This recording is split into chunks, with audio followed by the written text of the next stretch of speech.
سعادة جمال بن حويرب المدير التنفيذي. Son Excellence Jamal Ben Mherab, directeur général de la Fondation Mohamed Ben Rachid, Vos Excellences, honorables invités, bienvenue pour la 9e édition de ce sommet du savoir. Your Excellency Jamal bin Houel, CEO of the Mohammed bin Rashid Al Maktoum Knowledge Foundation, Your Excellencies, distinguished guests, ladies and gentlemen, welcome to the second and final day of the Knowledge Summit 2024, with a wealth of enriching and informative knowledge sessions awaiting you. Today, we embark on an exciting journey. Aujourd'hui, nous avons un voyage excitant pour explorer les connaissances. Nous allons commencer une session qui se nomme le partenariat de l'MBRS et le PNUD, connaissance globale, la promotion de la connaissance dans la région à MENA. Partnership, advancing knowledge in the Arab States region and beyond. Les participants de cette session, Son Excellence Dr Abdallah Ad-Dardi, assistant aux Nations Unies, secrétaire général, administrateur adjoint et directeur de bureau régional pour les États arabes au PNUD. UN Assistant Secretary General and UNDP Director of the Regional Bureau for Arab States. Son Excellence Jamal Ben Mherab, le directeur général de la Fondation Mohamed Ben Rachid Al Maktoum, pour le savoir. Mohammed bin Rashid Al Maktoum Knowledge Foundation. Dr Hani Turki, conseiller technique principal et gestionnaire de projets de connaissances au PNUD. Dr. Hani Turki, Chief Technical Advisor and Project Manager, Knowledge Project, UNDP. Maysoun Nouhed, la présentatrice principale à Al Arabiya, va gérer la session.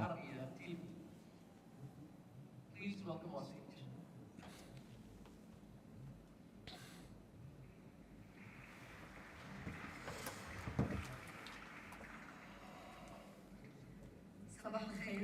Bonjour à tout le monde et bienvenue dans cette table ronde, dans un monde qui passe plusieurs problèmes et guerres.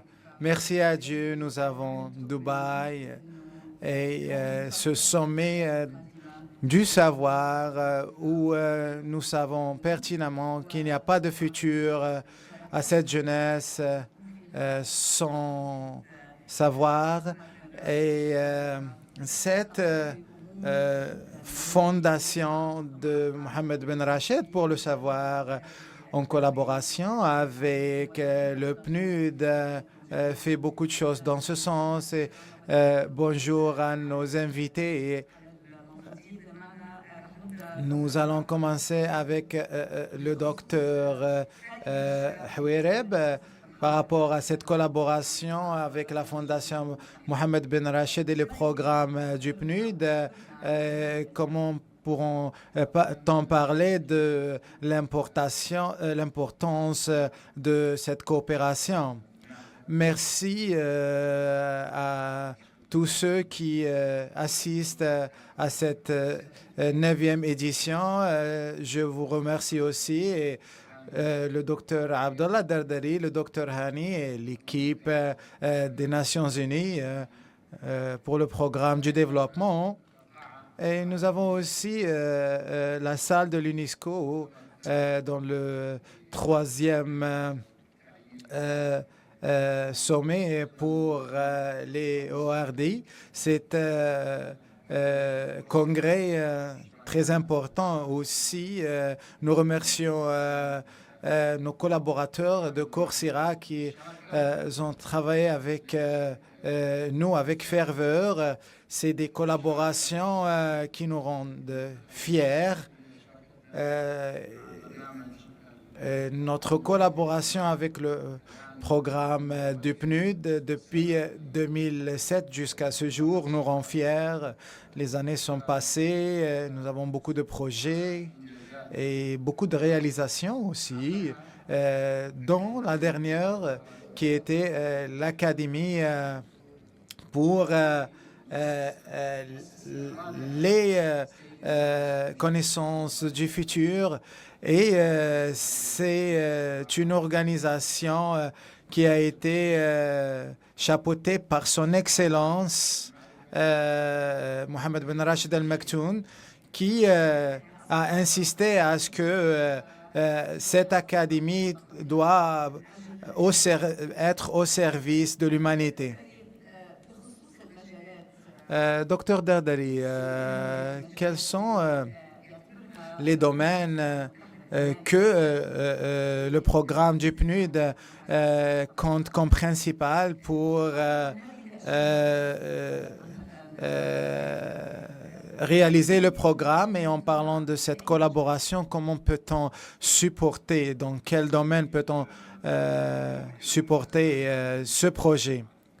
Donc, le projet commence de l'indice du savoir qui a beaucoup de données, nous a donné une idée sur la compétence entre les pays et les chances du succès aujourd'hui et au futur a besoin de connaissances qui ne sont pas disponibles en général. Pourquoi?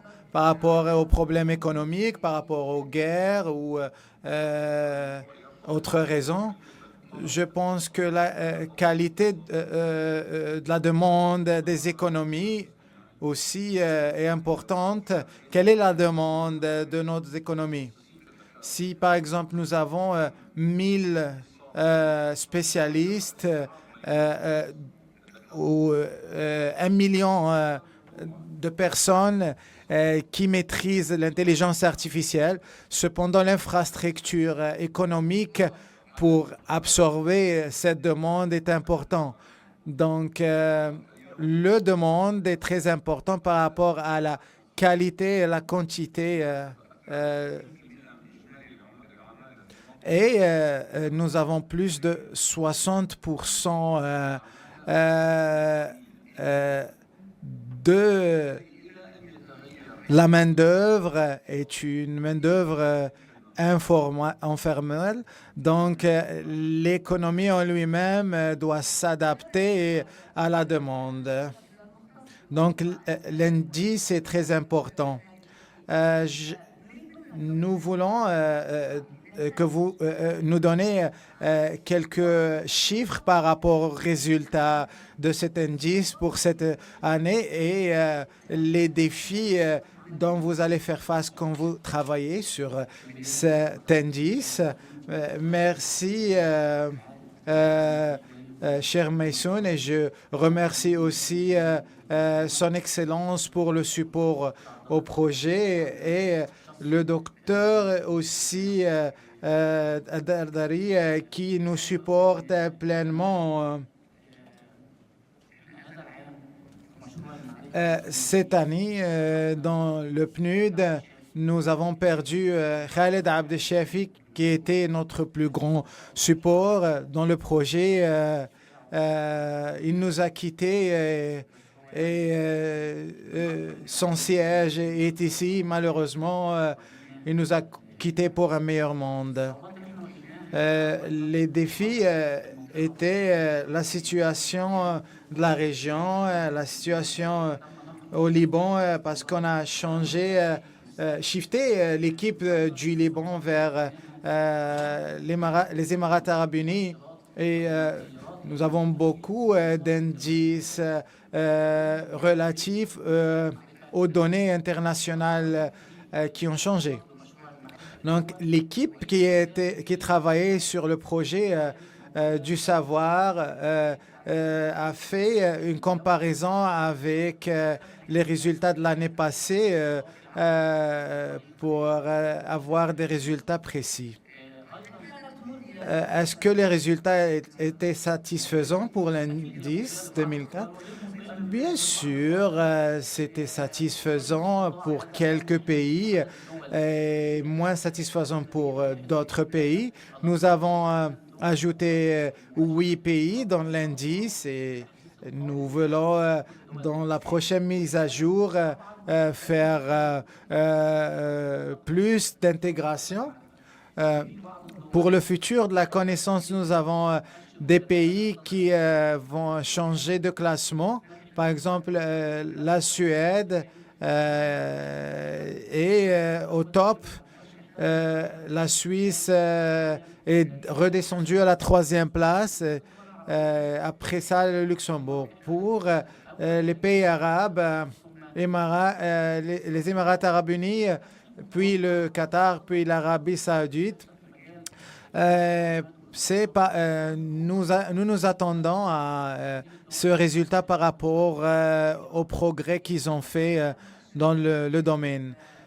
Donc, pour arriver à cet indice avec ces résultats satisfaisants, parlons de l'Émirat, de Qatar et de l'Arabie saoudite, vous avez parlé de la coopération avec le PNUD pour les compétences du futur.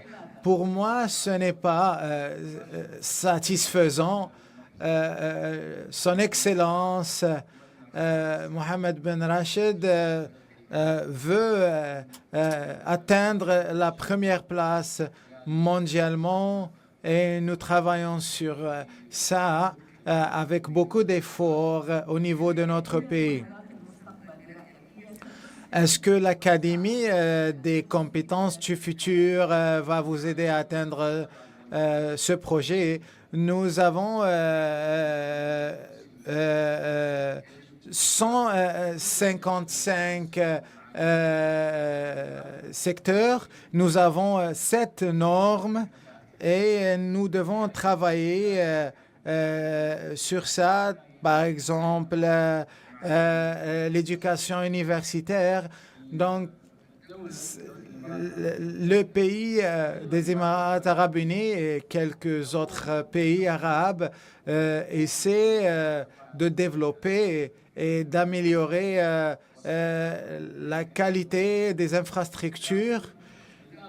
Cependant, la plupart des pays arabes ne font pas ça. Et ceux qui font ça ne font pas des mises à jour par rapport aux données.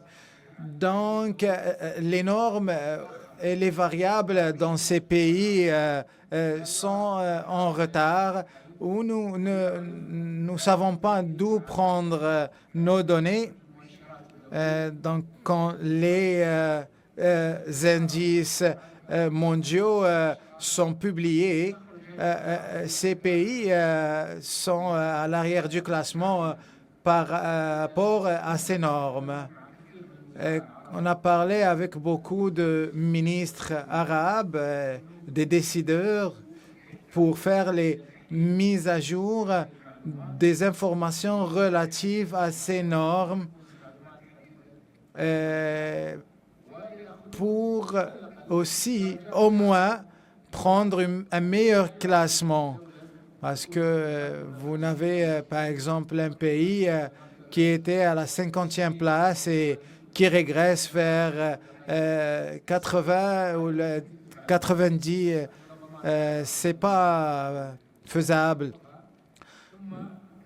Donc, les délais à rassembler les informations relatives aux variables et aux normes ont une conséquence majeure. Moi, personnellement, en tant qu'Arabe, je veux que tous les pays arabes font la compétition à être dans le top 50. Pendant, si je vois un pays arabe dans un classement qui est à 90 ou à 100, moi, je suis malheureux parce que À la fin du jour, je suis arabe et je représente tous les pays arabes. Donc, le point névralgique est la mise à jour de ces normes. Je vais ajouter les Émirats arabes unis est un des pays qui ont un secteur de compétitivité qui met les mises à jour des normes et des variables et tous les pays arabes ont besoin d'un État ou d'une institution qui fait ce travail. Ces corps, Dr Derderi, sont assez importants dans le programme des Nations Unies. Comment Dr Habiri nous dit que la lenteur a donné les informations et donne le résultat de cette régression? Donc, aussi, dans le but d'avoir ce développement durable, comment peut-on développer ce programme? Techniquement parlant, nous avons un programme de support technique et on est sur le bon chemin. Cependant, je pense que la question est un petit peu plus profonde. Il y a deux points importants. La liberté des informations et donner la chance à ces jeunes pour se lancer dans cette connaissance n'est pas quelque chose de dangereux. C'est le contraire. Nous n'avons pas de futur si nos jeunes n'ont pas accès à la connaissance. C'est pour cela qu'on parle de la connaissance et de la planification pour la bonne utilisation de cet indice. Et ces trois domaines qu'on travaille sur ce projet, il y a un élément principal où ces informations doivent être disponibles pour le gouvernement. Donc, le savoir doit être un produit de connaissance générale. Docteur Derderi, est-ce que vous donnez cette liberté à acquérir l'information? Dans les pays des Émirats arabes unis, les informations dont nous disposons sont partagées universellement et sont mises à jour quotidiennement. Nous avons les infrastructures dans tous les domaines, dans le domaine de la santé, de l'éducation. La mise à jour des informations est importante pour que le monde tourne son regard vers nous. C'est pour cela que les Émirats arabes unis sont au top de la plupart de ces indices. La mise à jour, on le fait en toute transparence. Dr Hani, comme Dr Benhouereb a parlé de l'Académie du futur, et il y a l'initiative des compétences du futur. Quelle est la différence entre les deux? Depuis 2018, nous avons en train de parler de ce sujet. 2020 jusqu'à 2022, avec Coursera, nous avons introduit dans le programme 6 000 étudiants arabes. Cependant, nous devons étudier la réalité des compétences dans les pays arabes. C'est pour cela que nous avons augmenté le nombre à 9 200 où nous leur avons donné plus de 15 000 programmes éducatifs plus de 115 000 heures de formation. Un point fort, puis nous avons trouvé aussi des défis. Donc, un défi qui est assez important si on travaille où on incorpore les compétences dans ces formations. Nous devons travailler sur cela avec les décideurs pour pouvoir améliorer les compétences pour réduire le vide dans les universités. Donc, cette Académie des compétences du futur et l'initiative des compétences du futur, donc ils sont complémentaires et c'est plutôt un développement du travail de l'Académie. Le docteur, en marge de la conférence du PNUD, nous voulons atteindre le nombre de 10 000 citoyens arabes pour faire ces formations sur Coursera. Cisco, par exemple, DWC, Cisco, l'université Mohammed Ben Zayed pour l'intelligence artificielle, beaucoup de corps étaient présents pour créer cette coalition pour nous fournir les compétences voulues et nous aide à atteindre ces jeunes formés. Donc, la fondation de Mohammed Ben Rachid fait un travail colossal sur la connaissance et spécialement dans ce sommet, moi j'ai la chance de toujours suivre les mises à jour et en parlant de cette coopérance avec le PNUD où nous avons en parallèle la conférence de l'UNESCO sur la connaissance pour tous. Je travaillais avec le docteur Mohamed qui est assistant général pour les informations à niveau de l'UNESCO et il m'a dit qu'on s'excusait au niveau du Brésil par rapport à cette conférence.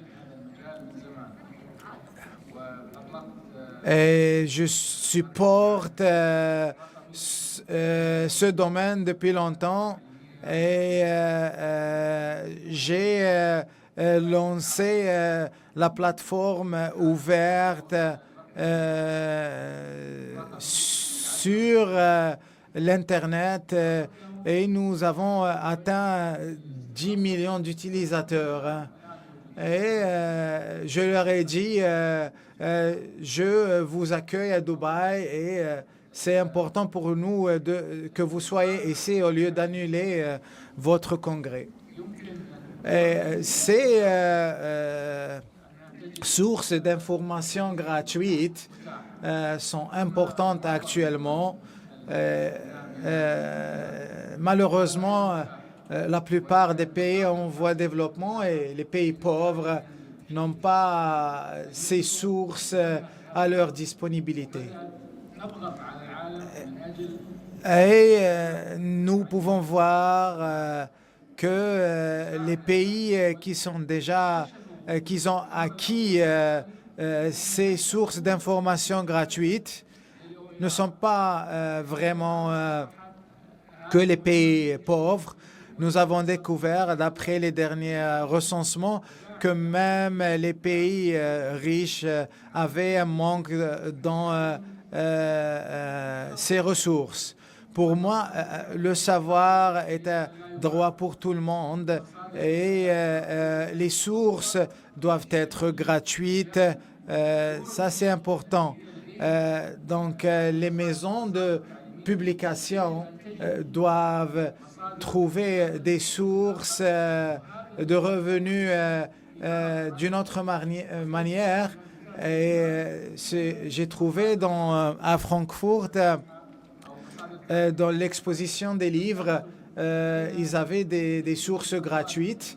Je leur ai posé la question d'où vous allez, comment vous allez rentabiliser votre initiative. Et, ils ont dit qu'ils ont d'autres sources pour rentabiliser leur initiative. Vous, comme un programme de développement dans les Nations Unies, comment vous travaillez sur ces défis? Est-ce que nous avons un plan d'urgence pour sauvegarder la connaissance et le savoir? Hier, M. Dani a dit que 25% des jeunes arabes sont illettrés, sont sans poste d'emploi et ne cherchent pas à améliorer leurs connaissances. Et si on parle de conflit, nous devons commencer à faire nos tests dans ce groupe de personnes. Donc, bien sûr, nous devons essayer d'atténuer ces turbulences sociales. Nous avons un programme dans la région. C'est un programme de récupération dans la région Afrique subsaharienne au Soudan et dans la région du Cham pour donner l'espoir qu'il y a un futur qui rassemble tout le monde et sans distinction. Et cet indice de connaissance est un outil de planification qui nous donne espoir. Et le futur doit être différent du passé. Nous devons construire des sociétés de connaissances pour essayer de conserver. Désolé de vous interrompre. J'ai une question par rapport à la récupération. Le plan de récupération se passe sur des étapes. Il y a une récupération précoce qui se passe dans les 5 années. Et pour reconstruire ce contrat social qui est basé sur la connaissance, c'est notre garantie pour revenir à une société prospère. Et, une dernière question pour l'intelligence artificielle. J'étais avec Sophia et j'ai lui posé la question, est-ce que vous allez me remplacer, Sophia? Elle m'a dit, elle va être à mes côtés. Docteur Houereb m'a dit que potentiellement elle peut nous remplacer. Est-ce que nous devons avoir peur de ce développement ou pas? D'une certaine manière, il ne faut pas avoir peur de l'intelligence artificielle parce que je pense qu'ils ne vont pas remplacer les êtres humains. Cependant, ceux qui utilisent l'intelligence artificielle vont remplacer ceux qui ne l'utilisent pas. Parce que les universités qui utilisent l'intelligence artificielle vont avoir une priorité et nous devons développer ces universités au service de l'humanité. La Chine, les États-Unis nous ont garanti que l'intelligence artificielle ne va pas être utilisée dans les guerres nucléaires. Docteur, un dernier mot. Nous sommes les enfants de cette région. Nous ne devons pas avoir peur de la connaissance ou de l'intelligence artificielle. 1400 ans auparavant, le compagnon du prophète, paix soit sur lui, Ali ibn Abi Talib, et il nous a dit il ne faut pas avoir peur de la connaissance, il faut l'utiliser pour nous développer.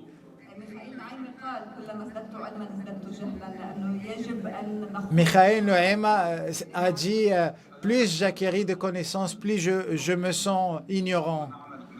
Nous devons travailler avec l'intelligence artificielle et essayer de donner les compétences essentielles aux jeunes et les habilités. Hier, j'avais Andreu qui était le numéro 2 dans l'intelligence artificielle au niveau mondial. Il nous a dit que les Émirats arabes unis est l'un des pays qui dépensent le plus et utilisent plus l'intelligence artificielle. C'est un témoignage d'un homme du domaine. Personnellement, je sens dans mes activités de tous les jours qu'on est vraiment en train d'utiliser cette intelligence artificielle ici. Merci pour votre présence. Je remercie le docteur Houarib, le docteur Hanil et le docteur Dardari. J'espère que cette table ronde a répondu à vos questions et merci beaucoup.